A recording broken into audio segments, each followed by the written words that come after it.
Eh?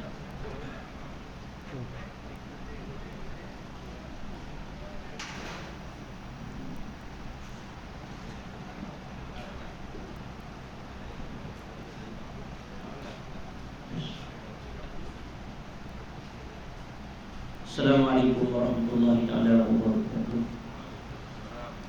Alhamdulillah rabbil alamin.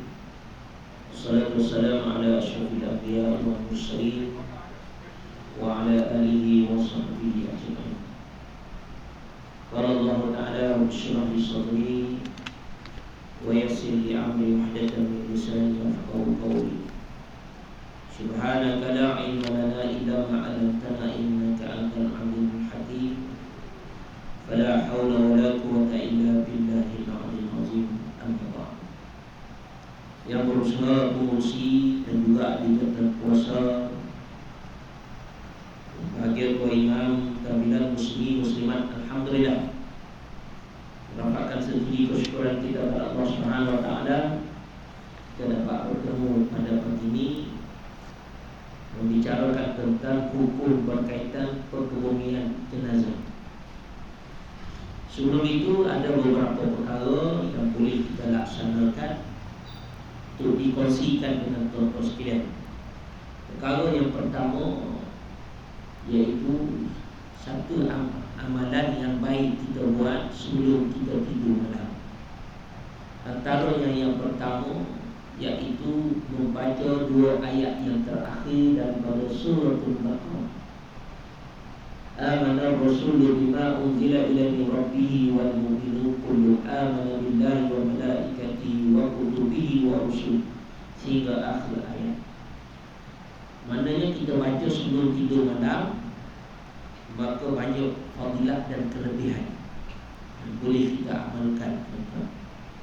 Yang kedua, membaca suratul Ikhlas paling kurang 3 kali sehari. Kelebihannya yang pertama, gandaan pahala. Siapa yang membaca suratul Ikhlas 3 kali seumpama dia membaca 30 juz. Yang kedua, dia merupakan amalan ahli syurga.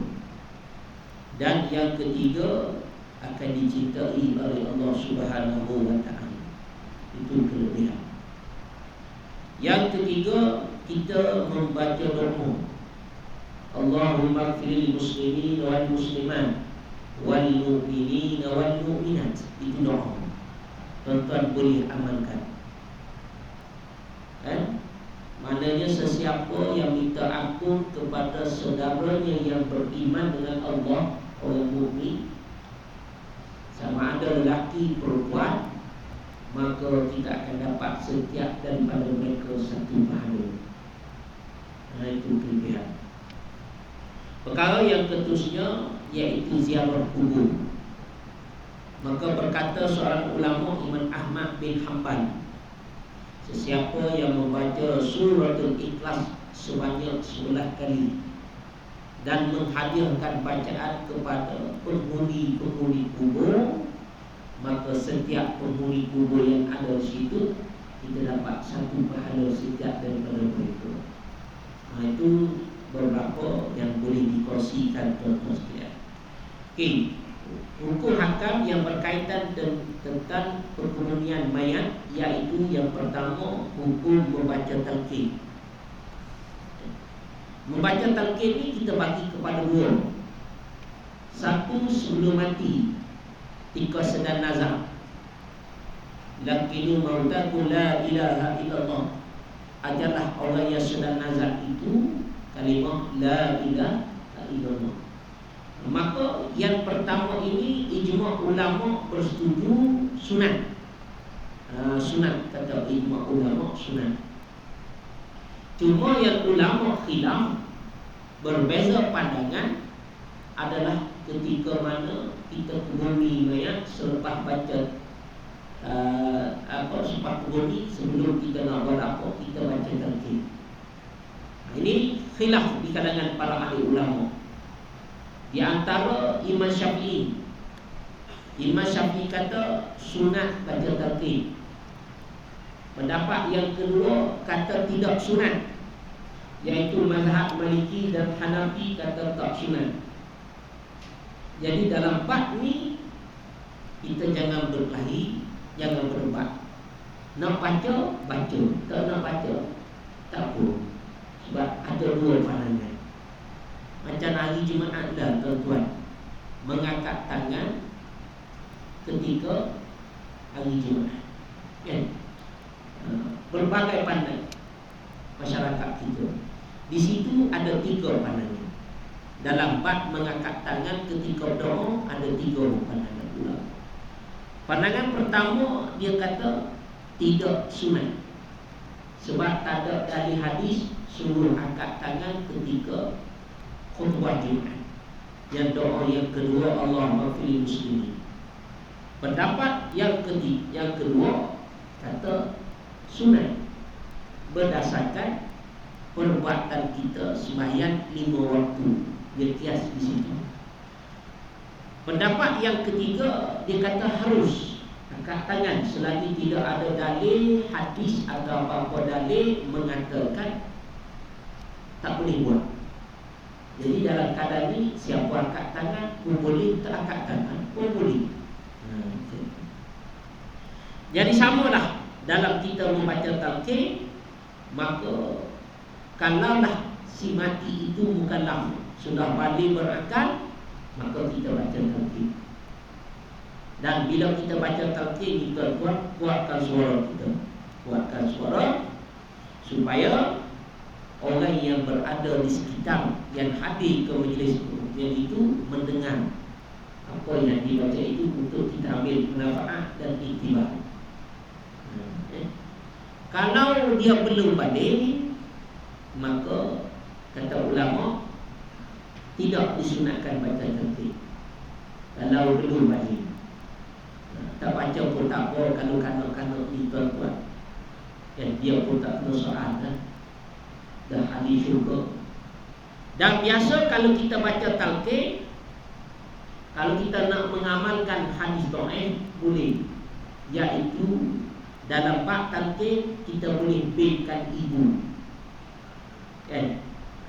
Ini hanya hadis dhaif sahaja menyebut boleh baikan ibu.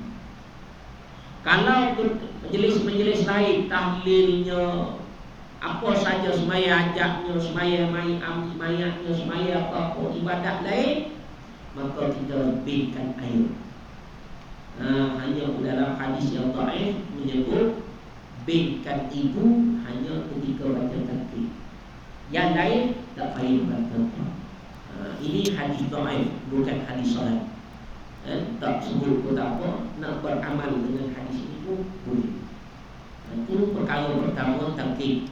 Yang kedua, mengebumikan jenazah di tempat-tempat mulia. Sunat dikebumikan jenazah di tempat-tempat mulia seperti dikebumikan tempat orang yang soleh dan syuhada, kerana lebih dekat rahmat Allah SWT. Sebab ini, perbuatan ini dilakukan oleh seorang sahabat Nabi bernama Umar Al-Khattab radhiyallahu anhu. Dia minta izin dengan Aisyah radhiyallahu anha, "Ya Aisyah, kalau aku mati, boleh tak aku bumikan mayat aku ni di dua sahabatku itu?" Ini nak ceritanya sunat kita bumi mayat di tempat-tempat mulia. Macam contoh dan contohnya, kalau kita mati buat balik kampung, pindah mayat, ini banyak berlaku dalam masyarakat kita. Kalau kita kata asbab kita pindah mayat, sebab apa? Sebab kita nak buat balik kampung, sebab di kubur kampung kita tu ramai orang ni, ramai orang soleh, ramai syuhada, boleh bawa balik. Berdasarkan perbuatan ini satu hujung oleh ulama. Kalau bawa balik boleh kata. Itu sunat. Perkara yang ketiga, apakah hukum menghimpunkan keluarga si mati di satu tempat? Kalau zaman sekarang ni, bila mati dia booking kubur. Mungkin kalau kita kubur kita kat KL ni susah sikit lah, sebab dia ikut nombor. Kalau kubur di kampung tu, mana tempat kosong gali, mana tempat kosong gali, dia tak ikut susunan. Ada setengah siap booking tu. Ni kawasan family saya, orang lain tak boleh masuk. Saya ke penggali kubur, jangan kali, takut mati keluarga saya. Keluarga A lah masuk. Maka sunat tuan, ada satu hamba Allah telefon, boleh tak ustaz, kita nak tanda mayat ni, ayah saya ni sekali dengan mak saya. Saya kata minta maaf lah, kubur A dah tutup, maka kita sekarang ni buka kubur B. Tapi sebelah-sebelah lah, tak masuk lah, kubur A dah tutup amal. Jadi kena tanam di kubur B lah. Sunat menghimpunkan keluarga si mati di satu tempat atau di satu tanah penguburan. Macam A seorang lagi, dia duduk di dekat dengan Masjid Abi Tuan Kampung Pasir, dekat Ulu Klen. Okay, Kampung Pasir ni satu lagi nak balik ke Kelantan, kan, highway Tanah Abang. Jadi mak dia ni mati sebab COVID. Bila mati yang itu bawa ke SKM, mati semua dikebumikan di tanah perkuburan Karok. Jadi dia ni orang Islam, meninggal dunia dekat SKM juga anak dia. Jadi anak dia wasiat, kalau dia mati boleh tak bagi tahu supaya dikebumikan juga di tanah perkuburan tempat mak. Maka hukumnya, kalau ikut hukum sunat macam tu lah, maka hukum tu bagus. Walaupun tak bersunat, dalam satu tanah kubur pun okey lah. Berdasarkan Nabi buat kepada sahabat Nabi, keluarga Nabi yang bernama Utsman bin Maz'un. Utsman bin Maz'un ni, supaya dikuburkan di satu saudara, supaya dikuburkan oleh orang yang mati di keluarga Gus. Sayyidina Utsman bin Maz'un, seorang sahabat Nabi yang mati ketika peristiwa hijrah Nabi SAW. Dia pergi ke kota Madinah, demam, rindu pada kota Madinah, meninggal dunia tuan-tuan. Itu nama dia Sayyidina Utsman bin Maz'un. Yang keempat, bermalam di tanah perkuburan. Mungkin di KM ni dah tak ada tuan-tuan. Kalau di kampung setengah negeri mungkin ada. Kalau setengah negeri, kalau di kampung saya, amalan bermalam di kubur ni masih ada. Paling-paling kurang 3 hari 3 malam. Ambil wakaf, letak dekat baru mati tu, duduklah dekat tanah perkuburan. Siapa duduk tuan-tuan? Tok Imam, Tok Bilal, Tok Sia. 3 ni duduk 3 malam. Jadi malam tu dia waktu zuhur dia pergi bertugas lah. Zuhur pergi balik, asar pergi balik, maghrib pergi, dia akan pergi 5 waktu solat. Kita waris si mati ni, tugas dia hantar makanan. 6 kali sehari kita hantar. 6 kali sehari. Sarapan pagi, minum pagi, makan tengah hari, kan, minum petang, makan malam, minum malam sekalian. 6 kali sehari. 3 orang 300 satu malam, 900 satu malam. Jadi dengan takdir Allah Ta'ala, pada tahun 2001 ayah saya meninggal bulan 8. Jadi Tok Imam tanya hamba saya lah, nak jaga kubur kau macam mana ni? Kena tanya adik saya. Tanyalah saya, masa tu saya duduk Mesir. Macam mana ni nak jaga kubur kau tidak? Tak payah jagalah. Kalau nak jaga, adik-beradik jaga. Adik-beradik penakut semua lah. Siapa nak jaga kubur? Jauh daripada orang. Jadi saya tak bagi kan. Bila tak bagi, saya pun balik. Selepas minggu saya balik, bermasam muka lah dengan 3 orang ni. Dan menitik, tak nak tegur sangat kan? Sebab dah tak jaga kubur. Maka dia kata, share ke saya awal-awal, balik masjid ni, siapa jangan bawa amalan baru. Bukan isu amalan baru jaga kubur ni. Saya tanya orang tua-tua dulu, kenapa jaga kubur? Sebab orang tua dulu jaga kubur dalam hutan dulu. Ya. Jadi lepas tanam tu takut binatang buah gali, apa-apa gali, jagalah 3 hari 4 hari. Itu je. Bukan sebab apa. Saya pun tanya Tok Imam, sebab apa jaga kubur? Sebab nak baca Quran lah. Saya pun jawab lah, kalau baca Quran apa, bukan kita tak bagi soal tu. Kalau tak bagi soal, kita duduk setahun lah. Kan? Dia kata, jadi tak perlulah bagi saya. Maka sebab itu para ahli ulama kata, siapa yang jadi penakut tak payah jaga kubur. Jadi sebab tu kita tak pergi jaga kubur, sebab penakut tuan-tuan. Makruh, dalam kitab fiqh kata makruh bermalam di kubur bagi orang yang mempunyai hati yang mudah takut. Bukan makruh bermalam tu dah. Kalau takut makruh, tak takut tak makruh lah, pergilah tuan-tuan. Menjaga kubur tak salah. Bukan kata saya kata salah, tidak. Tapi kalau kita nak jaga kubur, biarlah ahli keluarga kita sendiri yang buat. Baguslah tuan-tuan.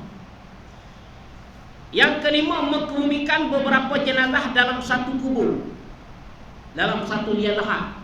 Bila meninggal anak, isteri, suami kemalangan jalan raya, satu buah kereta, satu kubur tu satu family. Boleh ke tak boleh? Hukumnya boleh. Diharuskan oleh ulama boleh. Ini berlaku di zaman Nabi dalam peperangan Uhud. Ini berlaku di zaman Nabi dalam peperangan Uhud. Tetapi ulama ajar, bila mana kita buat satu liang lahat tu, satu family letak mayat 1, 2, 3, 4, 6. Antara mayat A kepada mayat B letak tanah, ambil tanah sikit-sikit. Ambil tanah supaya ada dinding. Dia tak boleh tak ada dinding, dia kena ada dinding sikit-sikit satulah. Itu dipisahkan di antara jenazah-jenazah itu dengan dinding. Mana letaklah tanah sikit-sikit itu daripada setiap liang lahat itu tuan-tuan. Kalau kebiasaan saya tengok dia tak buat apa-apa lah. Dia pakai susu, tapi bumi terus. Jadi kalau kita yang belajar ni, kita ambil tanah yang lain, letaklah tuan-tuan, menjadikan pemisah di antara satu lahat kepada satu lahat yang lain. Yang penting isunya takut susah kita nak gali kubur satu-satu sebab banyak. Kalau tak menyusahkan penggali kubur, afdal gali kubur satu-satu. Macam kita sembahyang mayat dah. Solat mayat ni afdal satu persatu. Kalau ada 6 mayat, 6 kali solat jenazah, 6 kali. Itu afdal. Tetapi kalau rasa menyusahkan, maka kita boleh solat, harus solat jenazah sekaligus, maka hukumnya boleh terperang. Yang keenam, perkebumian jenazah yang mati di atas kapal. Mungkin orang zaman dulu pergi haji 3-4 bulan tak sampai Mekah mati. Tuan-tuan. Kan? Orang pergi perkapalan, berlayar laut bertahun-tahun, meninggal dunia. Macam mana nak buat? Macam anak sepupu saya, kapten kapal, 9 bulan lah atas kapal laut. Ada meninggal dunia, kan? Balik-balik dia belajar ilmu sikit, saya ajar dia.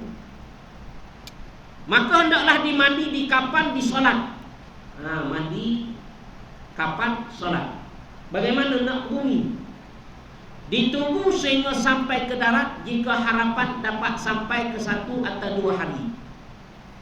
Kalau kata dimaklumkan kapal laut ini tidak akan mendarat dalam tempoh 2 hari lagi, insya-Allah. Maka tak payah ke bumi. Sampai ke darat, bawa ke bumi. Dengan memastikan nak bumi di darat 2 hari itu kena pasti. Pasti apa? Tidak berbau mayat itu. Tidak ada perubahan fizikal. Macam kita lah tuan-tuan, semaya dah siap dah, kapan dah siap, mandi dah siap, solat dah siap, bumi belum lagi. Kenapa? Tunggu waris daripada tak sampai-sampai. Boleh tunggu tak boleh? Boleh. Tapi pastikan tidak berlaku perubahan fizikal kepada mayat. Kalau dah rasa berbau, tak boleh tunggu, kena bumi. Okey, maknanya cara nombor satu, pastikan kata kapten kapal akan sampai 2 hari. Okey, tak payah kita bumi dalam laut. Jika daratan masih jauh atau bimban akan menjadi busuk, hendaklah diletakkan di antara 2 papan yang supaya terampun mayat itu. Ambil papan 2, letak mayat, campur ke laut supaya dia terampun, tergelam. Dan dicampur ke laut kerana kemungkinan dia sampai ke pantai dan digumikan di situ. Ditolak sampailah ke daratan, maka orang penduduk situ bumi mayat itu. Jika ulama fikir lagi, jika penduduk yang terima mayat tadi orang kafir, hendaklah mereka tadi campur balik jenazah tersebut ke dalam laut. Tak boleh, tak boleh. Lepas tu ada satu berlaku kes, satu persoalan. A tanya saya 2-3 hari lepas, A ni tuan-tuan, di saat dia nak meninggal dunia, dia dapat mengucap 2 kalimah syahadat. Tak tahulah orang yang tanya tu, dia tanya tu, kita tengok jawab soalan tu. Dan dikebumikan secara Kristian. Apa pandangan ulama? Di segi kematian dia tu, walaupun dia kata dia dapat mengucap kalimah syahadat la ilaha illallah sallallahu Muhammad Rasulullah wa syahadat, sebab kita tak ada bukti di Quran sah menyatakan dia Islam. Jadi kita tak boleh nak tunduk kan. Macam saya ambil 2 isu. Saya dah cerita dahulu. Isu pertama, dia ni warga USA. Warga USA, warga negara USA. Dia meninggal dunia di KL. Isteri pertama dia orang Indonesia, warga negara Singapura, Kristian. Orang Indonesia, warga negara Singapura, agama Kristian. Isteri pertama. Dan dimaklumkan oleh isteri pertama, dia ini adalah Islam, sebab dia masuk Islam di Thailand dan ada dikumasah oleh di negara Thailand, Jabatan Agama Sana Nusa. Jadi kami berpandangan kita perlu cari maklumat dia sikit dekat Malaysia, takut ada apa-apa. Maka kita tengok status perkahwinan dia. Semok punya semok, dia ada isteri nombor 2, orang Malaysia, warga negara Malaysia, yang tinggal di KSL dekat sini. Cek dia, kita hubungi isteri dia, dan isteri dia memaklumkan sudah setahun suami dia tak balik. Okay. Maka status dia ada di government, maka kita perlu rujuk dengan pejabat mufti. Maka kami tanya pejabat mufti, maka pihak pejabat mufti kata mayat ini hendaklah diurus secara Islam. Pihak gereja dan ambil mayat itu, pihak Kristian dan mayat itu. Waris dah bayar berapa ribu tak saya tak pasti, dah bayar siap. Pihak gereja dan mayat itu, kami sekat dan kami ambil mayat itu. Dan pihak waris meminta tuntutan RM1,000 sebab dia dah bayar pada gereja, maka kami bayar. Itu satu kes. Kes yang kedua, warga negara India, seorang yang berprofesi tinggi lah, sebenarnya dia adalah pensyarah, meninggal dunia di KLIA dan mayat itu dibawa kepada hospital sebelah. Dia mati itu bersama dengan isteri nombor 2, dia mati daripada Thailand dan dia masuk Islam di Thailand. Bila sampai, maka dimaklumkan isteri yang pertama yang duduk di India datang. Maka mayat itu dibawa balik ke India, diuruskan secara sana. Sebab di Kuman dia masuk Islam itu tak ada bukti. Itulah ceritanya. Bila masuk Islam, pastikan ada bukti. Kalau orang nak masuk Islam satu hak, macam mana kita nak buat? Mari jumpa tu imam, saya nak masuk Islam ni imam. Ni hari Sabtu, besok hari Ahad. Tunggu hari Isnin tak? Mati dia hari Ahad, tak sempat masuk Islam, tuan-tuan. Macam mana nak buat? Boleh datang ke surau ni, masuk Islam di sini. Pihak surau lah yang bantu. Ada jawatan kuasa panggil tu imam, buat satu surat pengakuan bahawa nama sekian sekian, nombor kad pengenalan dia telah bersukarela untuk masuk Islam, bukan paksaan. Jangan kita paksa, dia suka masuk.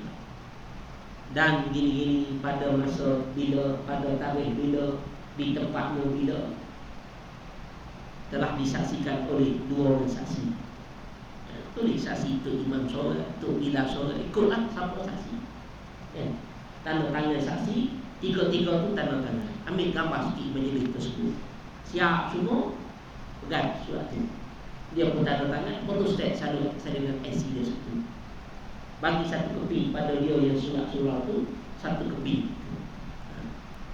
Hari ini bawa pergi ke Jawi. Dari sini bawa pergi ke Jawi untuk secara rasmi. Ini saya buat tuan-tuan. Ada seorang pakcik orang Cina tu, dia ni orang kaya, tuan-tuan. Cina tu memang orang kaya, tapi dia muflis. Muflis hidup sebatang kara, dijaga oleh seorang warga negara Bangladesh. Warga Bangladesh jaga dia. Bila jaga, dia dakwah hari-hari buat warga negara. Sehinggalah satu hari dia masuk Islam. Usaha seorang Bangla ni mulia di kerja dia. Saya tak percaya lagi dah masuk Islam. Dan dia jaga tempat ni. Kami buat macam tu. Besok tu dia nak masuk Islam lepas asar, jabat tuntut lah. Jadi saya pun masukkan dia. Besok kan saya bawa pergi ke Jawi lah untuk proses tindakan selanjutnya. Boleh kita buat cara macam tu tuan-tuan. Sebab Jawi dah maklum, saya tengok dia ada buat perundakan. Boleh lah. Perkara yang ketusnya pengumian jenazah dalam keranda atau dalam peti. Ini amalan masyarakat kita Makruh mengemumikan jenazah dengan menggunakan keranda kecuali atas sebab yang dibenarkan oleh syarak. Antaranya sebab tanah basah, tanah lembut, jenazah sudah lembut, ikutlah reput sebab apa, kebakaran, hangus, apa sebabnya dan sebagainya. Macam contohlah tuan-tuan di Kelantan dalam tempoh COVID-19, tempoh hari, banyak kebanyakan di Kelantan kalau mati akan dimasuk dalam keranda. Kalau KL ini tak masuk, di sana dia masuk dalam keranda dan dibumikan dengan keranda. Ataupun wanita yang hidup sebatang kara, yang tak ada family, tak ada keluarga siapa-siapa, sepupu pun tak ada yang boleh sentuh mayat, maka dia dimandikan oleh seorang pemandi jenazah perempuan dan siap kapal semua, dan diangkat mayat itu masuk dalam keranda, dan masa nak waktu mayat pun waktu keranda, supaya tidak disentuh oleh lelaki yang bukan keluarga dia. Maka dibawa masuk. Maka boleh juga kata para ulama. Sebab apa para ulama kata hukumnya makruh menggunakan keranda? Sebab ini adalah amalan Kristian. Mesti ada satu soalan orang tanya, macam mana VVIP Ustaz? Itu jangan tanya saya, kan? Jawapan kita ada, tapi itu juga amalan. Tapi nak kata apa lah tuan-tuan, kalau tak sangkut dengan amalan, susah lah tuan-tuan. Maka Muzakarah Peringkat Kebangsaan pada tahun 1984 telah membincangkan pengumian mayat dalam peti yang tertutup. Pihak JAKIM telah bermesyuarat lama, tahun 1984 begitu. Muzakarah telah memutuskan bahawa pengumian mayat dalam yang tertutup harus dilakukan dengan syarat. Dengan syaratnya nak buat muka si mati dibuka dan tutupnya di hadapan ke arah kiblat. Itu cara dia kalau kita nak tu. Itu cara dia keputusan oleh pihak Muzakarah Peringkat Kebangsaan.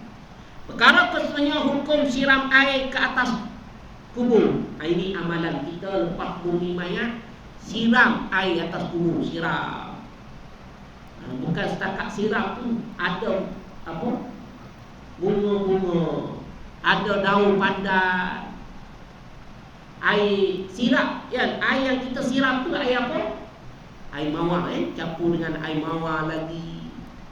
Apa tujuan semua, tuan-tuan? Orang kata letak bunga air dalam air daun pandan supaya wangi air tersebut. Apa sebab kita nak suruh wangi kubur, tuan-tuan? Apa sebab?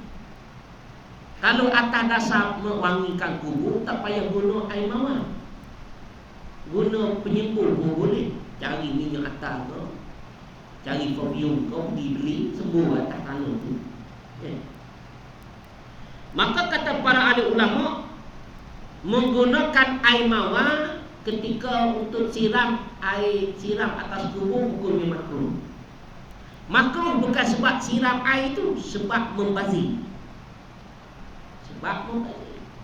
Maka sebab itulah, tuan-tuan, menyiram air atas kubur adalah sunat atas perbuatan yang dilakukan oleh Nabi SAW terhadap putranya Ibrahim. Sunat kita siram. Yang makruh tu guna air mawar. Yang makruh tu siram tu sunat, tuan-tuan. Jangan silap faham. Namun balik cerita, siram atas kubur tu makruh. Siap. Yang siram tu sunat. Yang menggunakan air mawar tu makruh. Jadi tak payah guna air mawar lah, guna air biasa pun boleh.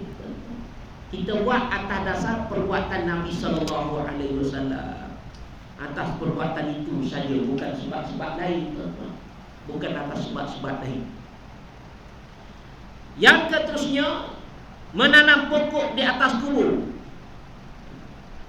Hak yang sedap lagi, ambil kayu, batang kayu, kubur sebelum patah, baca.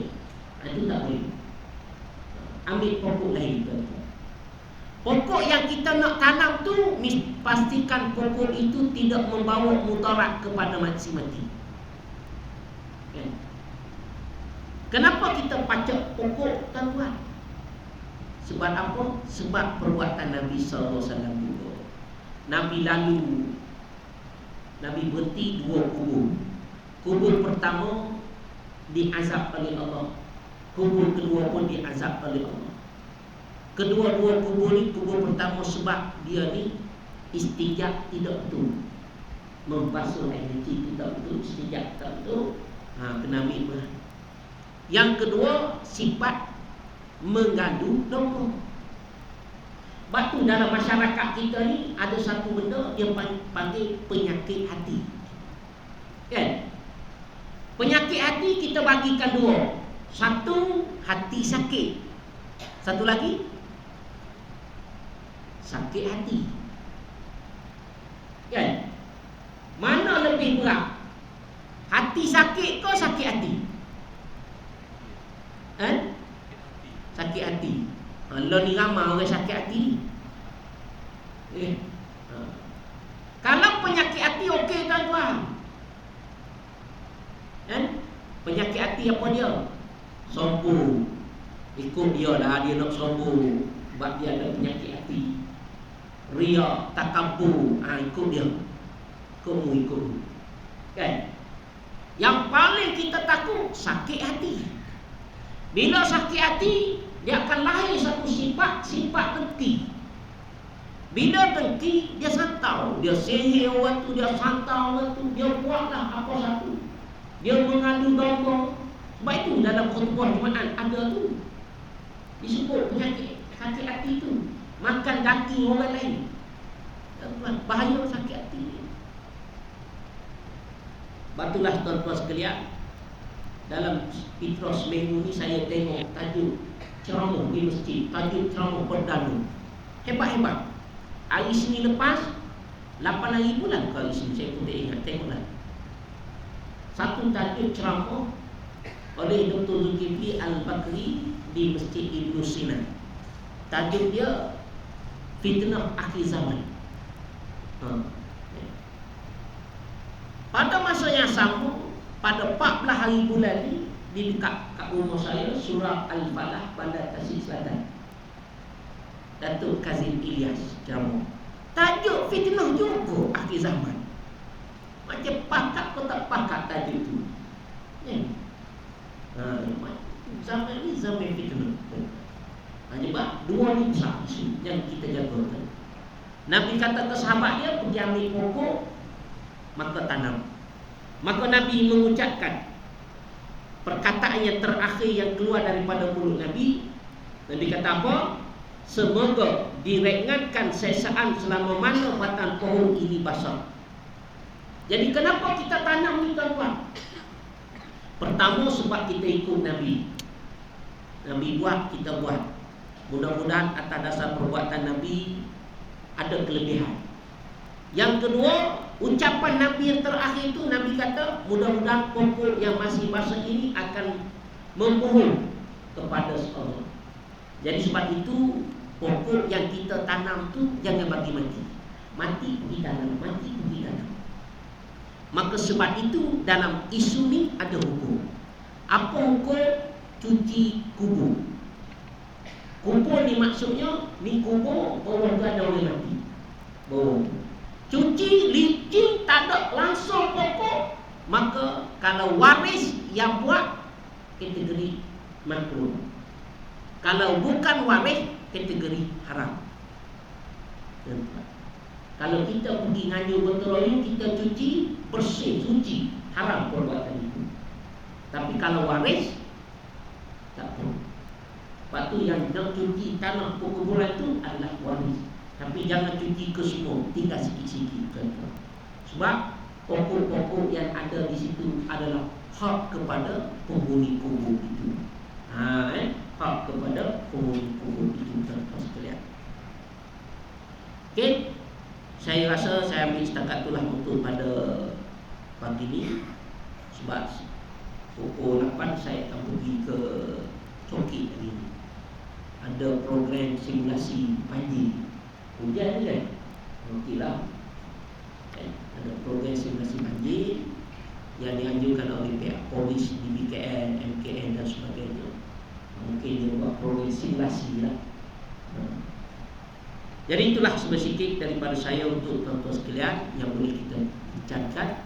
InsyaAllah kita berjumpa pada masa yang akan datang, pada tahun 4 dah, tuan-tuan kan? Pada tahun 4 masuk tahun baru kita ni, tuan-tuan. Sekejapnya tuan-tuan masuk tahun depan. InsyaAllah kalau diumurkan panjang kita, InsyaAllah itu penting. Dua perkara, satu bab hukum hakam, satu fadilah yang saya sentuh tadi, sama-sama kita dapat amalkan. Apa yang baik pada Allah Subhanahu Wa Taala, apa yang lemah daripada saya sendiri, dan saya sudahi dengan alhamdulillah. Assalamualaikum warahmatullahi taala wabarakatuh. A'udzubillahi minasyaitonir rajim. Bismillahirrahmanirrahim. Alhamdulillah wassalatu wassalamu ala asyrofil mursalin wa ala alihi ajmain. Allahumma inna ala zikrika wa syukrika wa husni ibadatik. Allahumma ij'al salana sallallahu wa sallam wa sallim wa kullu ila rabbil qasim wa amalan a'malil muttaqin wa nabiyina al-mu'min wa syarikina fi sallallahu alaihi. Allahumma ya Allah ya Tuhan kami, Quran kulillah dosa-dosa kami, dosa muslimin dan muslimat ya Allah. Allahumma ya Allah ya Tuhan kami, hindarilah kami dan jauhkan kami daripada segala bala bencana ya Allah, daripada segala bala penyakit ya Allah. Allahumma ya Allah ya Tuhan kami, berikanlah kerahmatan dan keberkatan kepada kedua-dua kami ya Allah. Ampunilah dosa-dosa mereka ya Allah, kurniakan kepada kami istri dan anak-anak yang saleh dan soleh ya Allah. Ya Allah ya Tuhan kami, hisabkanlah kami dengan hisab yang dipermudahkan ya Allah. Akhirlah kalam kami dengan kalimah la ilaha illallah. Allahumma rabbana atina fid dunya hasanah wa fil akhirati hasanah. Wa sallallahu ala sayyidina Muhammadin wa ala alihi wasallam. Alhamdulillah rabbil alamin. Taqabbalallahu minkum.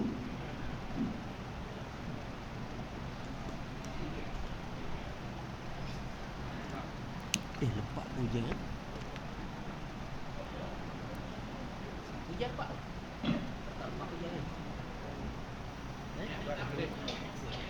Simulasi sekolah menengah apa tahu?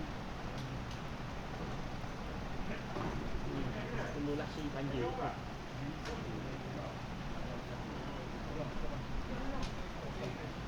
Yes, apa?